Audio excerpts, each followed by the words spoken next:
what are some of the biggest games that you have called, and where do you rank this game if both of these teams take care of business this weekend and enter this game undefeated?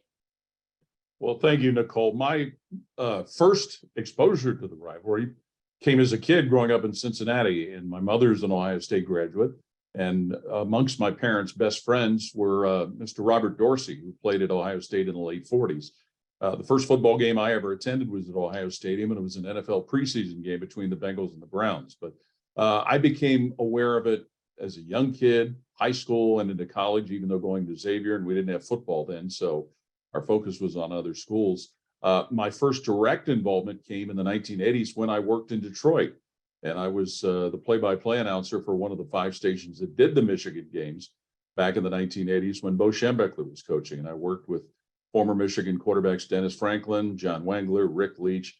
But then in 1998, came back home to Ohio and started doing it. I would say, first off, Nicole, my first memory would be 2002. The biggest memory, Ohio State beating Michigan and clinching a berth in the Fiesta Bowl to play for a national championship. 2001 was when Jim Tressel brought Ohio State to Ann Arbor and pulled off a surprising win for the Buckeyes. And then the number 1, number 2 matchup in 2006, that certainly was a memorable one. And, you know, I think all of them have had, while different scores, different dimensions, they've all had their own great memories. But the biggest one, probably 2002, when Will Allen intercepted the ball at the goal line and Ohio State clinched a berth to go win their first national championship since 1968. Yeah, absolutely. And I think that this one this year is probably, I mean, I would say the biggest since '06 if both teams are going to enter this game undefeated, essentially playing for a college football playoff berth. So we are inching closer. Hopefully both teams take care of business this week. So I want to ask to Jacob and Josh, you guys are the sports reporters on both sides of this rivalry. Is there pressure to cover a game like this? What do you do when the stakes are going to be this high? And I guess we can start with Jacob. You know, how are you feeling, you know, about 9 days out from a monster rivalry game? Yeah, a monster way to put it is a perfect way because, as you mentioned, this game is going to have a lot of stakes behind it. Just like with any game, you hear Ryan Day, you have to focus on this week's opponent. And then, you know, it's a similar mindset as a student journalist. You know, you prepare for the team coming in, you prepare for where you're going to cover the game. And for this one in particular, Ohio State hasn't played Michigan and Columbus in 4 years. I haven't seen the Buckeyes take on the Wolverines on my own campus as a college student. So we're treading through the waters, new waters, so to speak. In terms of covering Ohio State, Michigan, and Columbus at the shoe. Of course, this season, it's the 100-year anniversary of the shoe's construction. So there's a lot of added stakes this season. And so we're busy preparing for it, getting ready, and we're most certainly excited for it next week. Yeah, no, it's, you know, definitely a game with higher stakes than anything else I'll have covered. You know, football teams, they talk about playing their best football towards the end of the season. I think as student journalists, as sports reporters, we want to be writing our best content for the biggest games. So it's definitely exciting and, you know, don't know what's going to happen, but I think, yeah, we're just going to try to put out, I mean, absolutely put out a ton of great content for Rivalry. And then next week, we're going to continue to do that. So I think it's an exciting opportunity and we're going to take advantage of it. Quick follow-up there, and I'll start with you, Josh. You guys save good features? I mean, we know we've got the Rivalry Edition out today. How do you make sure that you guys are putting out that best content right at the end when all the eyeballs will be on it? I think it's a difficult balance. I think especially a few weeks out when we were kind of figuring out what we wanted to put out, we didn't know for sure if it would be, or I mean, obviously we still don't know if it'll be an undefeated matchup, but it looks a lot more likely now. So I think that's why, like, the rivalry stuff, we did kind of target like reaching out to people about some of those bigger games. We did something on the 2016 game. We did a column about like the implications of this year's game. So I think it's definitely a combination. You don't want to hold everything to the end and then, you know, you end up not being able to use it all, but we still have some stuff coming. So stay tuned. And Jacob, what about you? Have you guys been trying to plan out when you guys are going to get the most eyeballs on your best stories? Yeah, absolutely. I believe last season, actually, the previous sports editor and myself, while we were in Ann Arbor after the game, we looked at each other and I said, you know, we have some topics for Rivalry Edition next year. So we've been thinking about this for a long time after Michigan defeated Ohio State. And now we know there's going to be a lot of revenge angles. There are going to be angles of Ohio State trying to get its win back and things of that nature. And of course, as I mentioned, it's the first game in 4 years. So we've been thinking about it since we all got back on campus this fall. What's the marching band think of the first Ohio State and Michigan game on campus for the first time? What does the student section, what does Block O think? How excited are they? So we've been planning for this one for weeks, for months. And so kind of as Josh mentioned, we have some stuff ready for the days leading up to the game. So stay tuned there. But we've been thinking about this one for a long time and we're excited that it's here. Yeah, and it's definitely an interesting time for student journalism. I think especially coming out of the pandemic, you guys have been talking about this game being the first time it's been in Columbus in a number of years. So I want to talk to the editors-in-chief of both student papers about the challenges of coming out of a pandemic, covering the news. Also, just this is a difficult time for, I think, any newspaper. I saw earlier today, Gannett is having another round of layoffs, but also for student news organizations, there's always financial pressures and challenges. So I want to hear from the editors in chief, just big picture about student journalism right now. And so maybe we'll start with Jessica here and then Paige, you can follow. Yeah, I think as a student who was kind of studying journalism through the whole pandemic, it's been a whole different transition than what we were obviously expecting. I know, for instance, with sports, Jacob would speak more on this, but games were limited. They weren't the same what they used to be when we were freshmen. And so I think just adapting to having to do Zoom interviews, phone call interviews, that kind of was a different learning curve for a lot of us coming into who are now big reporters of our publications. And I think financially, we did have financial cuts, and now we only print one time a week. And so we kind of see the transition and the effect of that. But I think it's also, we learned, we benefited from the pandemic in a sense that we learned to be more innovative, be more creative with what our content was like. I think TikTok has really boosted the Lantern's engagement over the past couple of years. And I think we've learned to be more creative, think outside the box because of how we were limited at that time. So while it did limit us, it also benefited us in a lot of ways. And we've tried to become creators on TikTok, get advertisements and buy finances through that way, and just try to be more creative. And yeah. Yeah, I think the dailies experience was similar in a lot of ways. So in terms of during the pandemic, we obviously had to make a lot of pretty immediate and tricky adjustments to how we were doing work. But even I think something that's been on my mind a lot as a leader, kind of not post-pandemic, but post that truly virtual realm, has been, how do we return as a newspaper to this more in-person space, and what do we look like now having gone through that? And the answer is very different. Part of that was adapting to a virtual environment, and part of that was having to all be isolated for almost 2 years and then coming back and having lost all of that. We're a student newspaper, we get turnover every year in leadership. And when you go such long stretches without community and without like real centralization, you lose a lot of that kind of sense of not tradition, but some of those things that used to be unwritten now are gone. And so we found ourselves in a bit of a scary, but also kind of really cool opportunity where we had the chance to kind of come together as, especially like the leadership in the paper, come together and figure out what we wanted to be without some of the kind of anchors of past expectation. And so I think that's put us in a really cool place and a really energetic place as we, cover, Michigan just had a very big midterms election. And so as we kind of really settle back into realizing our potential as student journalists, and it also makes fundraisers like this really critically important as we move out of a virtual space and want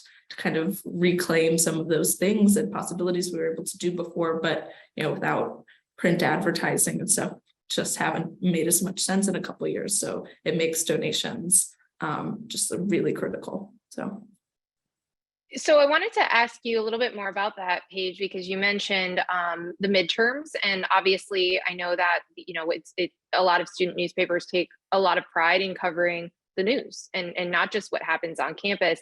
So I was wondering if you could each, and maybe Paige, you go first, to talk about how frequently you're publishing a print product, how many people you have on staff, just sort of some of the general just what the newspaper and the newsroom look like, and what you guys are focusing your coverage areas on. Definitely. So the Daily has a staff of about 400 regular people, like staffers, contributors, which is crazy. And we print once a week. That was a decision, post-COVID, no longer daily printing, but we do.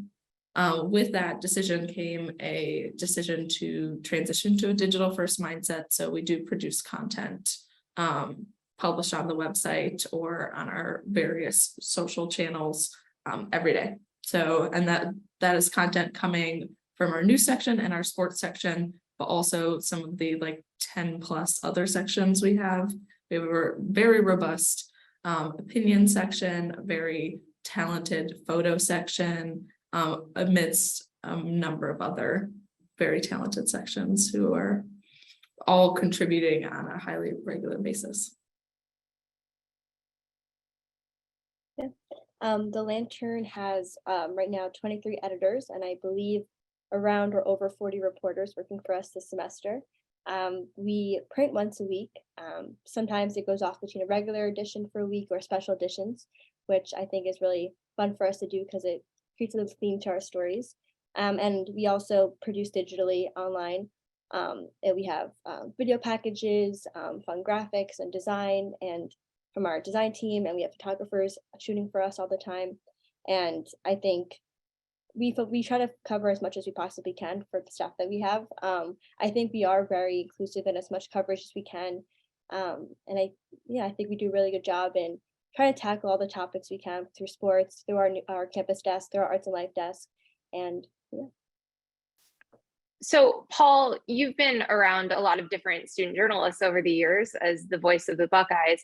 What stands out to you about good student journalists? What stands out when you're reading content produced by undergraduate students? Well, the first thing is it makes me envious that these kind of opportunities weren't around back in the 70s when I was in college. But what stands out more than anything, Nicole, is the fact that you see the presence of the student journalist at press conferences, things like that. Seeing Jacob at the Ryan Day press conference every week, and also to the assistance that seems to be there from the sports information departments. And for us, the student publications are certainly another resource, just like we check out the newspaper websites, the national websites like The Athletic. Those things like the Lantern, they're important for us to check to see what kind of story ideas are there that we can work in. But the thing that probably is more obvious is just the presence. I think you see whether it's Ohio State, whether it's Michigan, or whether it's another of the universities in the Big Ten. When we travel to some of the other places, it's very obvious that there's the student journalist, whether it's print or whether it's student radio. We see more and more of that. And again, just go back to, it makes you envious, wishing it had been there a number of years ago. Yeah, I would echo that. I think it's one of the things I always love about covering a Michigan game in football or basketball is you see how many writers there are. And that the Daily has committed that. I mean, when I covered the hockey team, we were one of four. When I was covered the basketball team, one of four on the football beat. And so you always had strength in numbers, and you could be in a lot of places and cover a lot of different things, see a lot of different things at events. And I always thought about it too, when we would be, obviously Michigan and Ohio State are always a national storyline. Even when Michigan was down, when I was there, you're getting national reporters there. You're constantly, keeping up with a million different things, and the whole country is paying attention to you. And I always thought that, you were looking for opportunities that you could do something that no one else could, because you are covering your peers, because you are around them and able to relate and do different things. I mean, we would get tips sometimes about a player's injury because someone in the newsroom is in a class with that person. They saw them walking in on with a cast, right? So you're able to do different things, or look at the student directory and just kind of creatively cover news in a different way. And then obviously from an actual news standpoint, anything that was happening on campus, I mean, obviously the Daily was there first and the Daily was there with the most people. But I just remember that from a student standpoint, we were there like tape 4CA. It was like, was he enrolled or was he not enrolled? And the student, we were checking up on all these things. We're tracking injuries. Obviously you do need the sports information folks to help facilitate things. But I remember my favorite story that I wrote Michigan Daily was on Troy Woolfolk, who was a cornerback who was injured. And it was Rich Odds last year. He's injured right before the start of the season. And he was like, basically it was the position and the defense in general that they couldn't afford to be bad at. And I just went around the SID. I didn't really even think about it. I just kind of spent some time with Troy throughout the season. We just went to Benny's. I'm sure there's lots of Michigan folks listening who have been to Benny's for a great meal. It's like a family-owned diner right off campus. So I ended up writing the story just about like the loneliness and about being away from your team and what that's like. I mean, we constantly are reading stories about athletes after they come back from injury or after they deal with something really challenging. And it was more about going through it in the moment and also just how important his loss was to the roster and the success of that team. And the SIDs didn't get that mad that I did all of that around outside of them. But that was one of my favorite stories because I felt like I was able to connect with that person because they were my peer and outside of like a more formal interview setting, because we did cross paths, because we had known each other a little bit. He was willing to say yes to do that story.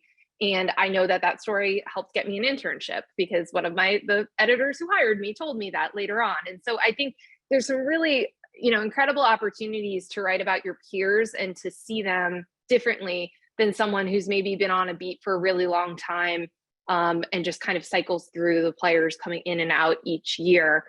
Just a reminder, as we continue onward here, there is a Q&A box. So if you want to submit some questions, we will get to them in just a little bit. I do want to talk a little bit about the Rivalry Edition itself, which is out today. And again, if you want to see last year's online edition and participate in the fundraiser, just go to therivalrygame.com. But the print product is out today. And so I want to start, let's start with our sports writers. Let's start with Jacob here about what the process was like to work on a Rivalry Edition, to work with another newsroom, especially one that's, I'm sure this is a lot of virtual and phone calls and Zooms and all these different plannings, but tell us what that experience was like to put this together. Yeah, absolutely, Nicole. I thought it was really fun. I enjoy collaborating with the other student journalists and the student newspapers across the Big Ten. Just getting to network a little bit more and learn what it's like at a different university. But, as I mentioned earlier, we've been thinking about this one for a while. And so when we would have our weekly editor-reporter meetings here at the newsroom at the Lantern, we would remind our reporters, hey, we're a couple of months away from November, but Rivalry Edition is still on our radars. If there are stories that you're interested in to chronicle the legacy and the rivalry between the Buckeyes and the Wolverines, have at it, because this season, with the clear themes of Ohio State going after and getting its win back, the first game in Columbus in 4 years, there are many stories out there and around the campus at Ohio State that deserve to be told. And so it's really rewarding to see our reporters who have gone out and written the stories and getting the interviews and doing the process of telling a good story and to see it all come together for the Rivalry Edition today. And Josh, maybe you want to touch on that about the collaboration and also, obviously, I think the fans hate each other, but I'm sure the student journalists can get along, can put those aside to work together, but also understand the importance of this game to so many people. Yeah, no, the collaboration with the Lantern has been really good. I think I can't remember exactly when we really like got together and like hammered out exactly what we were gonna do. I think it was really, I don't know if I don't want to, blame our editors too much, but I do feel like the urgency was not emphasized quite as early for us. But I think around the Rutgers Michigan game, we really like locked in on like, okay, these are the 8 stories we really want to put together. Like, here are the interviews we need. And then we also had to document with the Lantern to kind of, make sure we're not overlapping too much. Obviously, yeah, for them, it's more the first home game in 4 years, what that means. For the Michigan Daily, it's more covering like what winning 2 in a row would mean for Michigan football, like looking back at other times where they came really close to winning in Columbus. And then some of the other feature type stories we put together. We're looking at, like, I did a story on Rod Moore, safety from Ohio. We did a story on the punters from Ohio. We did a story on Blake Corum, obviously Heisman front runner there. So just a good variety of content, and it was good to work together and make sure the full rivalry between the two papers was covering a lot of different storylines. Jessica, do you guys do any other sort of collaborations, or is this like the big project for the Lantern each year? I would say this is the biggest project we have in terms of collaboration. We do have other student journalist organizations on campus, a magazine that we do collaborate with in February. So an addition between us and them that we do have. But yeah, this is our biggest one. And I think just to go off of what they both said, that like this is we both understand the importance and the energy that goes into this rivalry. And so I think for both sides, we can definitely tell this year that like the excitement and that we understood the importance of this. And it kind of motivated us throughout the whole journey. And I think I could see that on my sports desk. They were so motivated and excited, and we loved watching them throughout this whole time. And like collaborating is always fun. We love bouncing off ideas, creating this edition to be the best and most unique it's been. And I think we really did well this year. Paige, what was it like when you saw the print product? Oh gosh, I saw it just a couple hours ago because I came into the newsroom. That's where I am now doing the panel. And I picked up a copy from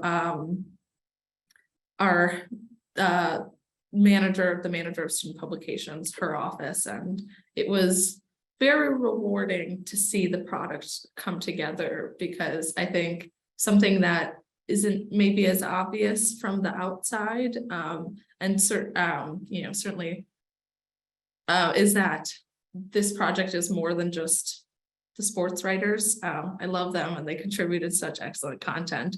And obviously, capturing the full complexity of this project in a panel is too much. But it really was such a massive project of the sports writers, but also like leadership and our layout and photo and the designers and our web teams creating the website, and our video teams making videos, and just like all of those layers coming together to create a really cool digital and print product.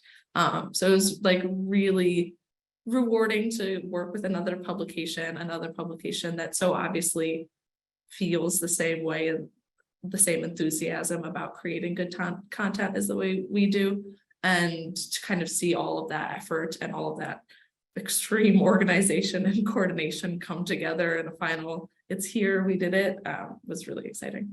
So yeah, and again, the print product is out today. There will be a digital product as well. It's been distributed in Columbus and Ann Arbor to preview the game, and both publications are having a friendly fundraising competition to help financially support student journalism. So you can participate there at the rivalrygame.com. So Paul, I want to talk a little bit about the game itself, because we're getting some questions about that, and we had some pre-submitted questions as well about the game.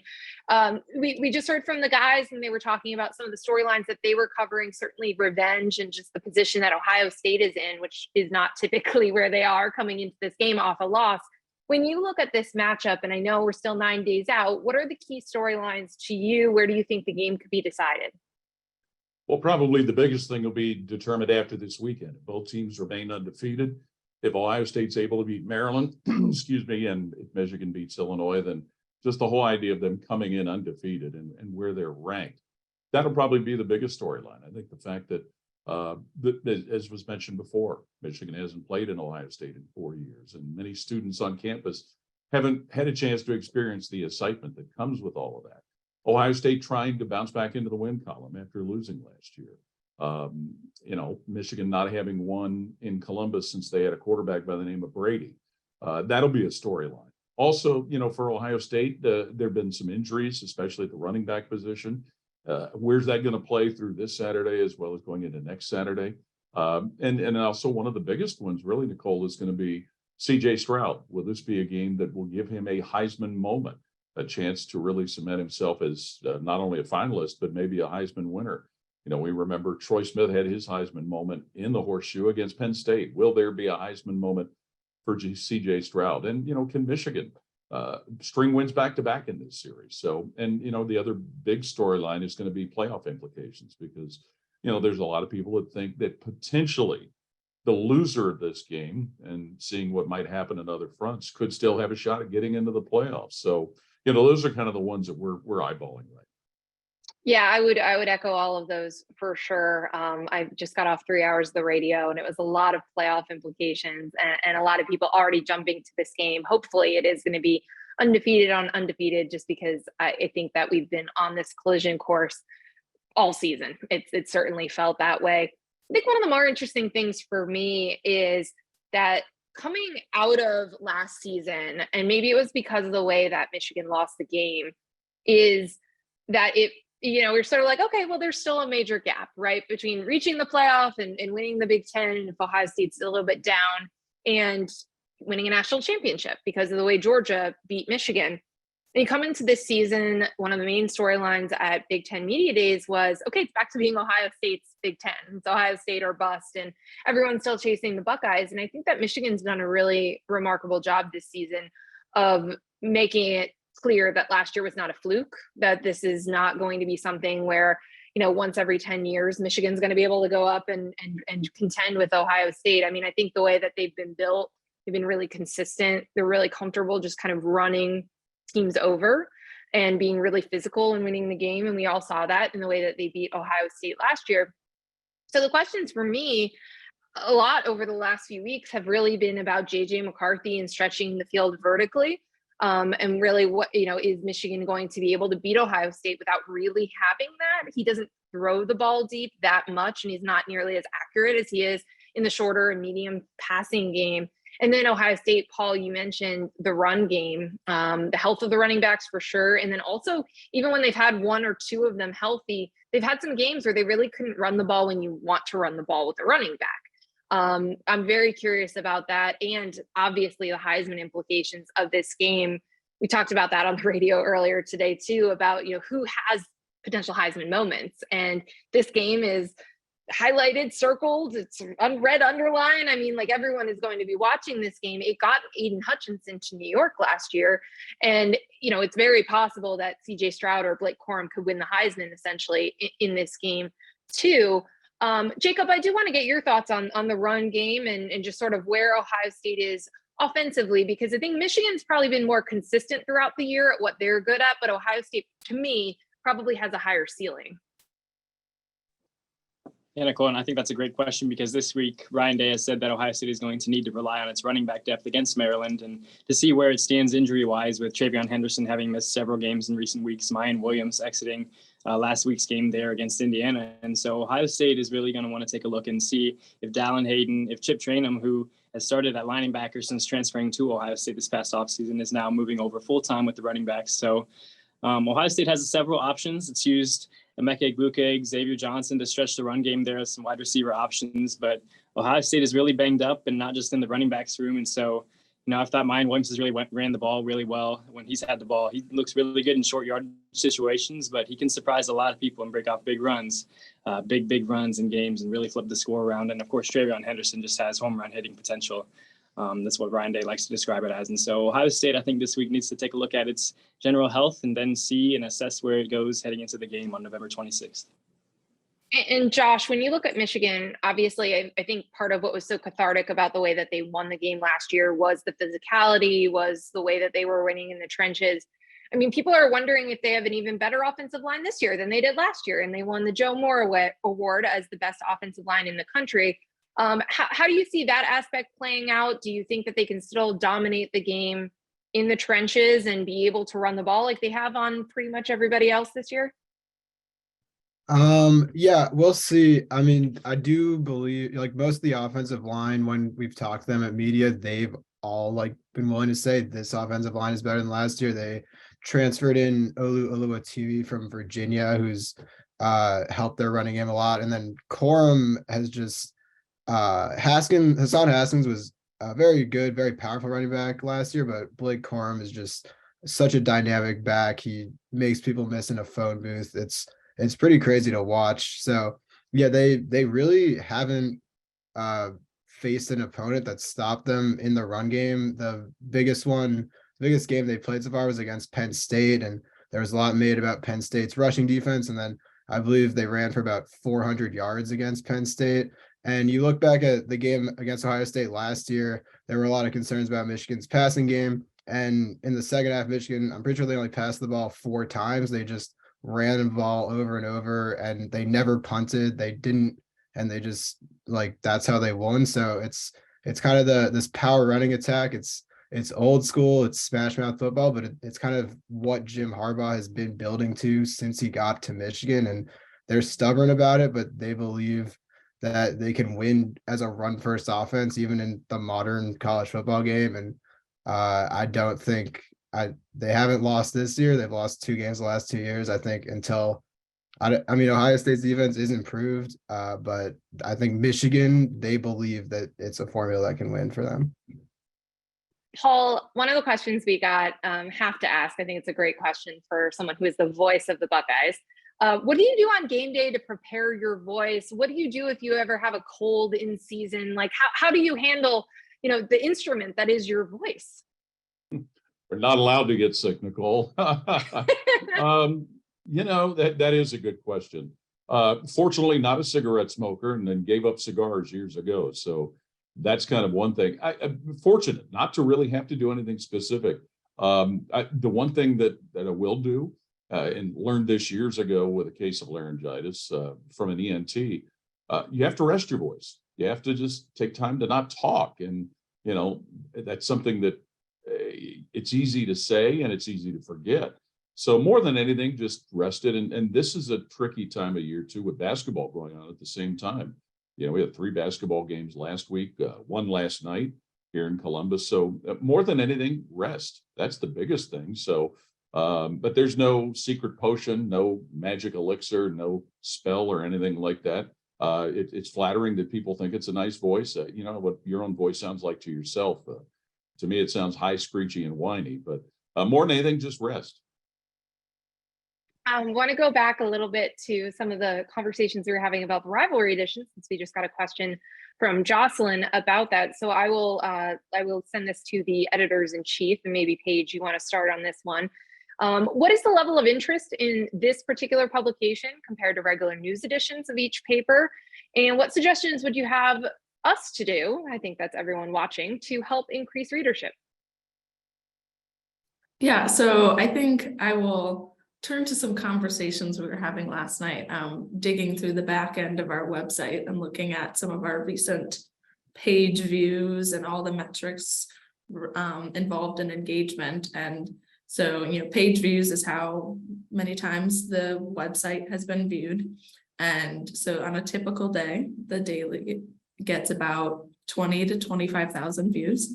But then if you turn, the weeks back a little bit and look to the Michigan State game, which is, obviously a big deal in Michigan, but nowhere near as intense or as nationally significant a rivalry, we were doubling that with page views over the weekend in the 40 and 50,000s. And so I think, well, and then on top of that, we printed a special edition cover of the paper last year when, Michigan won, and I made thousands upon thousands of dollars on those, and people were going around to the newsstands and taking stacks of them because they were, literally flying off the presses in ways I haven't seen a newspaper do in years. So I think there is a lot of interest. I think there's a lot of engagement. I think the students are really interested in, especially just having mementos to kind of, document what is a historic season for both schools. I mean, all of the student panelists here are seniors, and I think they can all confirm that, coming in as a student to a school where football is so important, you can only hope for a season this great your senior year. So I think everyone's looking forward to that. And in terms of spreading the word, our social media team, I'm assuming the Lantern social media team, are putting out a lot of really cool graphics and links and stuff like that. So just sharing those, go watch the video both of our sections made, or both of our papers made, share those, and just really spread the links to donate and all that stuff. So yeah, I think for the lantern, just football is Ohio State, honestly, and I think because of football and because of the rivalry, we get so much interest from those topics themselves, and people are motivated to learn more about it, read more about it, and they get excited about when the game's about to approach. So I think that's why this edition is really special and important to us, because we want to make sure all the content is perfect for everybody and all the hard work we've put into it is appreciated. And I think, to reiterate what Paige said, yeah, just share links to show your support and show that you appreciate the journalism we're providing for you. It's really the best way to help us. Josh or Jacob, did you guys want to add anything to that?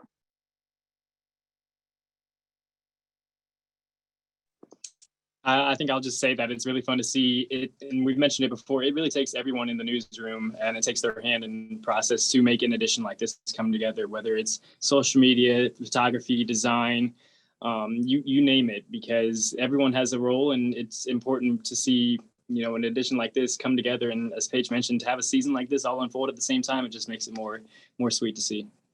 Yeah, no, absolutely. Again, as someone who was there during the worst 4-year stretch of Michigan football history, I can only imagine what it's like to cover a season with the kind of stakes that you guys are covering right now. Before we open it up to some more questions, I've been trying to sprinkle some of them in. I did just want to ask Paul a little bit about the job market, and just sort of for student journalists, if we have current ones watching or listening, I know we obviously have some on the panel, what your advice would be about the industry and about skill sets that jump out to you as you see young reporters get into the professional ranks.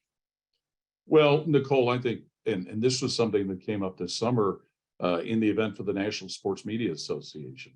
One of the great things about this business, and having been in it, for over 40 years, is the people you come across. And, I can remember being a young person trying to get advice and, trying to learn from other people. And you learn, first off, everybody's story is different, how they got there. Everybody's approach is different. But just being able to expose yourself to people, one of the great things is, people like Jacob and the others who covered Ohio State, they come up and they introduce themselves, and you get a few minutes or so to talk, just to kind of be exposed to everybody that's in general doing the same thing. And the story I like to relate, when I was first approached about this job with WBNS to be the Ohio State announcer, it was because of somebody that I had worked with 20 some years prior to that, and never thought that I would even hear from him again. So all of the social contacts you make, those are the things. But as far as the journalistic job market and all of the tools that go into it, while most of you are dealing with the print, on our end in the electronic media, and especially we do an 1.5-hour network pregame show, and there's a lot of writing that goes into that. So having the chance to be involved in writing projects and things like that has been very helpful moving into the electronic part of it. So the exposure to a lot of different things, I spent the first couple of years in this business working as a news reporter, and that ends up being very helpful when it comes to something like that. So just such a great people business. You get exposed to so many people, whether it's virtually like this, or when you get the chance to do it in person. And that's one of the things that really has been so enjoyable for me for all of it. Yeah, and I'll echo all of those points and add that, I'm sure you guys are getting this as well. For anyone who's listening who wants to go into journalism, I'm sure people are telling you not to. And I'm sure people are telling you that it is a really, really tough job market. It was the same when I was coming out of school back in 2011. People were saying journalism is dying, there's no jobs. And I just figured I would give it a shot as long as I possibly could. And so I think in a lot of these cases, we mentioned some of your majors. Obviously, you're studying other stuff that you're interested in too, and there's other areas that you could possibly report on and cover and write about and use all of these skills. But I always found that, the people that I worked with at the Michigan Daily, the people that I worked with, early in my professional career, the people who stuck in this business were the ones who worked the hardest. And you guys have been talking about the amount of hours and manpower and planning that went into the Rivalry Edition, but also to doing the jobs that you guys do every day. Even if the print product is only once a week, you're just covering everything on these campuses, and right alongside, professional journalists while you're still students, while you're majoring and minoring in different things. I think that it's really important. It's that work ethic. And there have been people that have been really talented writers who aren't great reporters, who haven't gone very far in this business, or people who, are pretty good, but they're really organized and they hit all their deadlines and they go far in the business and they get better as a writer and a reporter. And so I think that those were all skills that first start at the student newspaper, when it's on you and you're there and you're on deadline and your peers are your editors and you're the one putting all of these things out. And I just think that you learn those skills about what you need to do firsthand. You learn by doing. That's the only way to get better in this business. And it's part of the reason, and for the Michigan Daily folks, Michigan doesn't have a journalism program. Doesn't have a journalism school. Like a lot of my peers, I get asked this all the time, why did I major in journalism? And I always tell them I did not major in public policy. And there's a pride in that, though, that we teach ourselves how to do this. And that, again, I'm sure there's so many benefits to going to classes that are geared towards journalism. But I think that the skills and the experiences that you guys are going through are only learned by going through them. And you guys obviously also have had unique college careers with the pandemic and all of the different challenges reporting around that. And I just think that's such a unique skill set coming into the industry. I want to get a couple of other questions what we have from some of our listeners. And again, if you want to try to get in a question before we wrap up here in the final 10 minutes, please just submit it in the Q&A box. I want to start with, this is an interesting question from Patty, and I will open it up so anyone can unmute themselves and answer this one. Do you have any instances where newspaper faculty, deep-pocketed alumni, or university folks tried to suppress reporting, or maybe even in the form of sports reporters? Are there any issues where you've run into where the SID gets mad about something or says no to reporting on a story? I mean, I always feel like those were always our badge of honor stories, right? Like when people got mad at you. Do you guys have any experiences with anything around those spaces about stories that were hard to report or stories that you knew were gonna ruffle some feathers?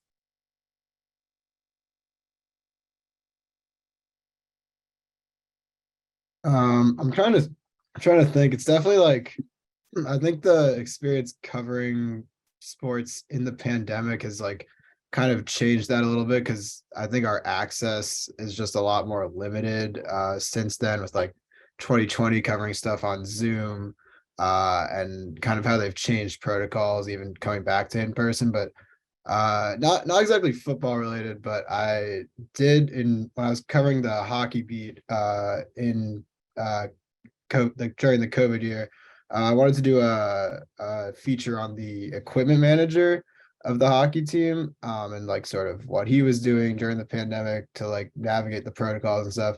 And the SID was not helping out. I could not get in contact. So I eventually just like found the contact of the equipment manager and just contacted him directly.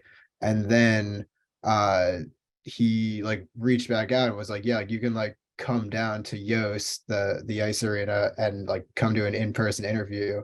And I don't think the SID would have given me that. And that, like, for the whole year, all the stories we did in 2020, I'm pretty sure that was like the only in-person interview we got that year. So it was pretty cool to be able to do that, work around that. And it was really good to be able to profile that guy as well.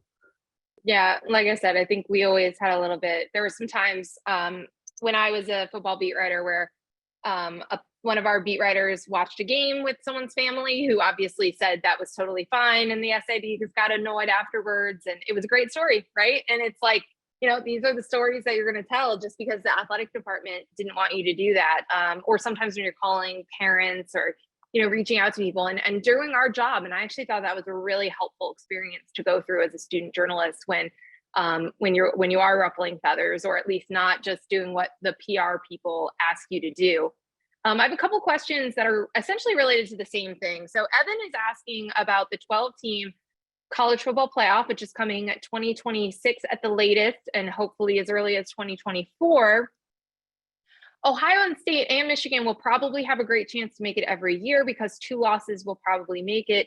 How will that affect the game? And in the scenario, this year's loser would almost certainly be in the playoff. And they may be this year, we just don't know yet. But, this is a question about stakes. And I think this question from Chip that we also got about if the Big Ten goes away from divisions with USC and UCLA joining, if you have this scenario where Ohio State and Michigan could possibly rematch in the Big Ten championship game, what does that also mean for this rivalry game? So, Paul, why don't I give you the floor first on that, and just sort of, what happens if there's a potential rematch, if both teams can make the playoff? Like, is that going to take away from how much this game means? Yeah, I had a chance to hear you talking about that a little bit earlier today, Nicole. It's an interesting aspect of all of this. And if you remember back when the Big Ten had legends and leaders, it could have happened that Ohio State and Michigan would have played in back-to-back weeks into the season and in the Big Ten championship game, but it never did. And, they did away with legends and leaders, which I think for the most part was a good move. It would take away a little bit from this rivalry game, only because a loss wouldn't be as damaging as far as what the playoff potential would be for somebody, given what else might be going on. It still would be intense. It would, have involvement with seeding, possibly involvement with somebody playing at home in an early round playoff game, or getting a first round bye. It would be a completely different animal. But I think that as far as Big Ten schools, certainly it would open the door potentially for Penn State to be able to get in. It certainly would provide a little more of a golden parachute for the Pac-12, because they've kind of cannibalized themselves a little bit right now, but it might take away a little something. And I think people might not be thrilled about Ohio State and Michigan playing a second straight week in Indianapolis. But I think the people in Indianapolis would probably love it. Jacob, do you think that it would feel any different if you walk into the Ohio Stadium and that the loser of the game is also probably making the playoff? It may feel different. It may take some time to get adjusted to, but I almost welcome it, because I grew up watching Major League Baseball and sports like that, where it's common for a team to play someone again in the postseason or later on in the season and whatnot. And, I can just think of what it would mean for Ohio State and Michigan to play in back-to-back weeks or in multiple times in the same season. And, injuries could arise, things could go astray, and you could have new players involved in the second iteration of a game that could change the way and direction a season goes. And so I think it adds more intrigue. I think it adds more opportunity for Ohio State and Michigan to continue writing the book that's so deep in history that's already been written just through one meeting a year. And so I almost welcome two. And I'm curious to see how it's going to fit in a world of college athletics that's just changing in terms of on the field and off the field activities. One of the other questions we got, and I'll toss this to Josh, is has NIL and just sort of some of the dynamics around the business of college sports, like Jacob just mentioned, has that changed either the way that you cover college sports or that you think about the athletes you cover? I think yes and no. I think and Nicole, I'm sure you're aware with Michigan football, they are, haven't been the most out there on NIL. And you ask Harbaugh about it, they really don't seem to want to go down the kind of SEC throw money at players route. They kind of seem committed to whatever they're doing. So football, I would say NIL hasn't really impacted it. But with other sports, especially with basketball, I think Hunter Dickinson is one big example where I was like a center who's dominated for 2 years. Most cases he'd be gone, but he really can make more money coming back to Michigan and being this villain of college basketball in the Big Ten compared to some late second round pick in the NBA. So I think football, still haven't seen it as much yet, although that definitely could change the more NIL becomes entrenched with the sport. But other sports, I think you're definitely already seeing the impact. Jacob, do you have any thoughts on that?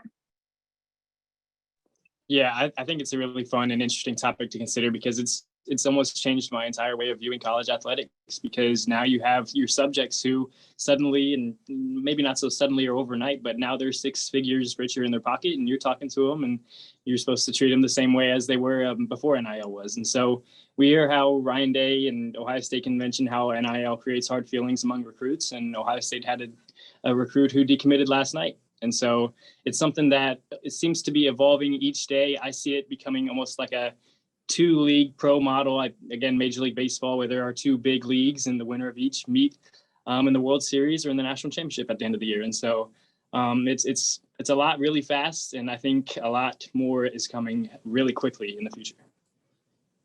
We're running out of time, so I want to kind of ask each of you a question just to wrap this up. Paul, I will ask you another question about sort of the logistics. Like, how do you get ready to call the game? Does it feel different? Are you thinking of potential calls of a game-winning play that could be historical? How do you personally think about calling this game? Well, as opposed to what you guys have all talked about, especially with putting together this Rivalry Edition, I won't say that we treat it like just another game, because it's not, but we put just as much emphasis into an Ohio State non-conference game with Toledo as we do this. And the reason I say that, some of the other games are the ones where you're more likely having more people listening. If it's a lopsided game and people are leaving at halftime, they're in their cars with the radio on, or they're home, or you have people that are in the nice weather still out working outside. So we put the same effort into all of them. Now, we're mindful of the difference, and you're trying to be on top of what are the implications as far as winning the division or tiebreakers, people that have had maybe big performances against Michigan in the past, or Michigan players that have had big performances against Ohio State. So we understand the uniqueness and the difference in it, but we try and approach all of the other games like they're big games as well, just as a way of doing the best service we can to our listeners. Josh, what have you learned covering this football team, but also Big Ten sports in general at the Michigan Daily? I think just I've learned a lot about like how these players, that you see them kind of at their pinnacle at Michigan, but that when you do a feature, when you report out on them, like you realize there's so much more to learn about every single player on the roster, and like being able to have this access to the football team and really delve into it is really cool. Like with Jake Moody, the kicker, like I did this feature and I found out he was like the third string quarterback of his high school team, and like also this great baseball player. So I think like every single player down the roster has all these cool stories to learn, and reporting on the team gives you the chance to do that and tell their stories. So it's been really cool. And Jacob, same question for you. Yeah, I just think, walking into the newsroom daily and wondering what my next challenge is going to be, because I've had stories arise where I'll go into an interview and expect one way, and the story is completely different with other details. And so I think just the Lantern has taught me so much about how to go about my day a lot more organized, a lot more professionally, just being prepared and being ready to meet interesting people with just as many different and interesting stories as we've talked about here on this webinar. And so I can't say it enough again, but the Rivalry Edition looks great, and I think it's a really good showcase for student journalists and student newspapers across, not just the Big Ten, but, around the country, because there's a lot of great effort that goes into it all. And so I'm just really grateful to be a part of it and to learn and better myself of it around my peers. Same question, but a little broader. One last thought from Paige and then Jessica. What's the number one thing you've learned in your role as editor-in-chief? I guess I can start. I think this job teaches you how to solve problems, which is an invaluable skill as a journalist. I think it's a skill that you touched on this, you only learn by doing. Sitting in a classroom environment versus like tackling an assignment or organizing a project like this they're just very different things, and no matter the planning, no matter the accessibility of sources or all the questions you have written or all the research you've done, there's always going to be a problem. And so learning how to roll with that, learning how to make problems into a better story is, I think, the most valuable thing I've learned. I think for me, I've learned that journalism takes a team. It's not you all alone. I think really just my time in the newsroom, like spending time with the editors and reporters, it's really a community, and it's great because like while I may spearhead decisions and make the final call, I really have a team of editors there to support me and help me through those decisions. So it's really supportive, and I think it really shows what the true essence of journalism is, and I've loved it so far. Awesome. Well, I really just want to thank everyone who's made some time to hang out and watch this webinar, but I especially want to thank Paul, Jessica, Paige, Jacob, and Josh for your time, and also for so many of you, the effort that you guys put into the Rivalry Edition. Again, There are some links in the webinar chat right now about how to get a copy of this for those who are not on the campuses in Columbus or Ann Arbor. Just another reminder, please share the link to the fundraiser, the friendly rivalry between the two student newspapers to try to raise some funds at therivalrygame.com. You can see who's in the lead. I don't know if it's changed while we've been on this webinar over the last hour, but it's a really great effort and a great collaboration between two amazing universities and newsrooms. So thank you all so much for your support of the Michigan Daily and the Lantern. We really appreciate you guys taking the time and all of your support. And thanks again to all of the other panelists. We appreciate your time.